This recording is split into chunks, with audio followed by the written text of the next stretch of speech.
حضرت امام حسین کے تعلق سے آپ نے سنا ہوگا کہ مدینہ منورہ کی گلیوں میں آپ کا بچپنا گزر رہا ہے، مدینہ منورہ میں آپ رہتے ہیں۔ اللہ اکبر، کبھی نانا جان کی گود میں ہیں حضرت امام علی مقام آقا حسین، کبھی آقا کریم صلی اللہ علیہ وسلم کی گود میں کھیلتے ہوئے نظر آتے ہیں، کبھی کاندھوں پہ بیٹھے ہوئے نظر آتے ہیں۔ وہ مدینہ منورہ میں اپنی زندگی کو کس طرح سے گزار رہے ہیں، وہ مدینہ منورہ ہے جہاں پر رب تبارک و تعالیٰ کی رحمتیں برستی ہیں۔ شاعر نے یوں کہا ہے، الہی دکھا دے وہ مدینہ کیسی بستی ہے جہاں پر رات دن مولا تیری رحمت برستی ہے۔ اس مدینہ منورہ میں حضرت امام علی مقام آقا حسین کا بچپن گزر رہا ہے۔ اور امام علی مقام کون ہے؟ ان کے مقام کو تو پہچانو، ان کے مرتبے کو تو پہچانو۔ امام علی مقام کا مقام کیا ہے؟ آپ کا مرتبہ کیا ہے؟ اللہ اکبر، حضرت امام علی مقام جس راستے سے گزر جاتے ہیں، اس راستے میں اگر بچے کھیلتے ہوئے نظر آتے ہیں تو کیا دیکھتے ہوئے نظر آتے ہیں؟ ایک صحابی کا بچہ ہے، ایک صحابی رسول کا بچہ ہے، اور وہ وہاں پر دیکھ رہا ہے امام علی مقام آقا حسین کے قدموں کی مٹی کو وہ اٹھا لیتا ہے، اور اٹھانے کے بعد میں اپنی آنکھوں سے لگاتا ہے، اس مٹی کو بوسہ دیتا ہے، اپنے جسم پر رگڑنا شروع کرتا ہے۔ یہ نظارہ کوئی اور نہیں، آمینہ کا لال، عبداللہ کا بیٹا، عبد المطلب کا پوتا دیکھ رہا ہے کہ میرے نواسے میرے حسین کے قدموں کی خاک کو اس بچے نے اپنی آنکھوں سے لگایا ہے، بوسہ دیا ہے۔ اللہ اکبر، امام علی مقام آقا حسین کے قدم کی نیچے کی مٹی کی برکت تو دیکھیں، فضیلت تو دیکھیں۔ مدینے کے تاجدار نے دیکھا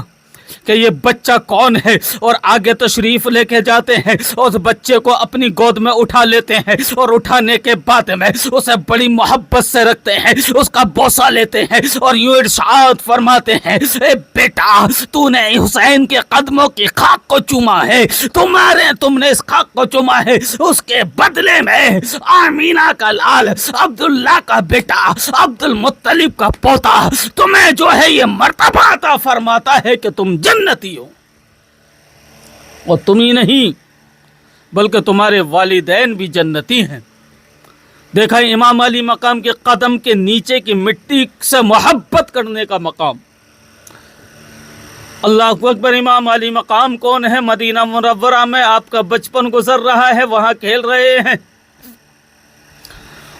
اور ایک وقت ایسا آ گیا جس کو مدینہ منورہ چھوڑنا،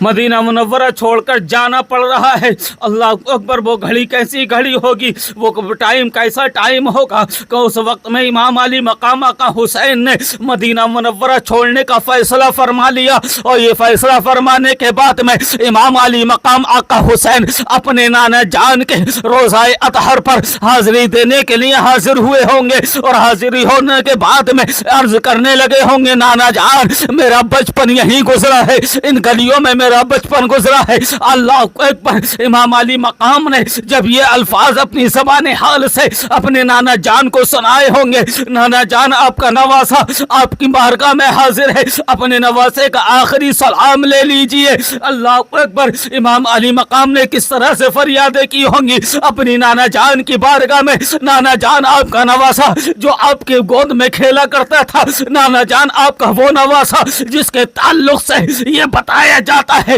نانا جان آپ کا وہ نواسا اگر عرض کرنے لگے، نانا جان مجھے بچہ ایسا ہی چاہیے جیسا اپنے بھائی حسن کو دیا ہے، تو جنگل کی ہرنی دوڑی چلی آئے اور یہ کہنے پر مجبور ہو جائے کہ ہرنی اپنی گود کو اجڑنا تو برداشت کر سکتی ہے لیکن حسین کی آنکھ میں آنسو برداشت نہیں کر سکتی۔ امام علی مقام نے نانا جان کے روزے پر جب حاضری دی ہوگی، اور حاضری دینے کے بعد میں جب عریضہ پیش کیا ہوگا، نانا جان اپنے نواسے کا آخری سلام قبول کیجئے، آپ کا نواسا مدینہ چھوڑ کر جا رہا ہے، یہ مدینہ چھوڑ کر جا رہا ہے جہاں بچپن گزرا ہے، جہاں بچپن کی یادیں گزری ہے، نانا جان وہ مدینہ چھوٹ رہا ہے۔ اللہ اکبر، نانا جان کی بارگاہ میں جب آپ نے سلام پیش کیا ہوگا، اور سلام پیش کرنے کے بعد میں یہ عرضی رکھی ہوگی، نانا جان یہ مدینہ چھوڑ کر جا رہا ہوں، نانا جان آپ کو بھی یہاں چھوڑ کر جا رہا ہوں۔ اللہ اکبر، مدینہ چھوٹ رہا ہے،